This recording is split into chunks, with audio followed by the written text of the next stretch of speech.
Ең үлгілі көше биі, махалла институтын бекемлеу, көшелерді абат ету һәм милли қадіратларды сақлауда белсене, педайы жергілікті жетекшілердің бірі есапланады. Хабарыңыз бар, орынларда олардың арасында ең үлгілі көше биі таңлауы өткеріліп, оның жеңімпаздары анықталмақта. Сөз хабаршымызға.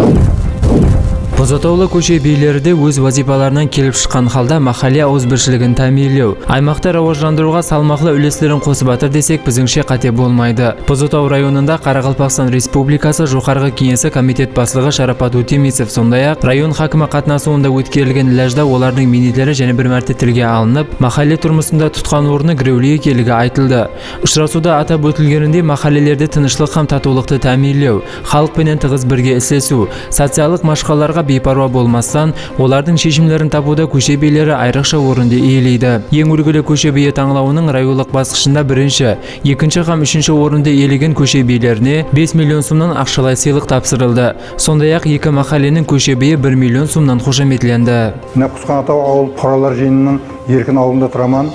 Көп жылдардан бері өзі көше биі болып, сол ауылдың бейшілігіне, жасыл көншілігіне, той мерекелеріне 3-4 жылдардан бері тікелей қатынасып тұраман. Ауылымыздың той мерекелерді ықшамдастыруына, ауылымыздың бір абаттандырылуына, көктемдарластырылуына тікелей өзін басшылық етіп, жасыл көншілік етіп, жастарды ізімізге ертіп, көп минетлер қылдық. Өткен жылдардан бері 3-4 жыл болды.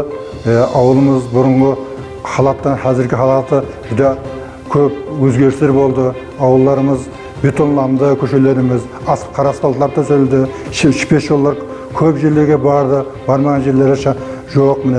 Ауылымызға бұрынғы водопровод таза ішімдік сулары қайтадан алып барылды. Көшелеріміздің барлығы жақсыландырылды. Даже әрбір қожалықта интернеттен жақсы пайдаланатын жетістіктерге де ерістік.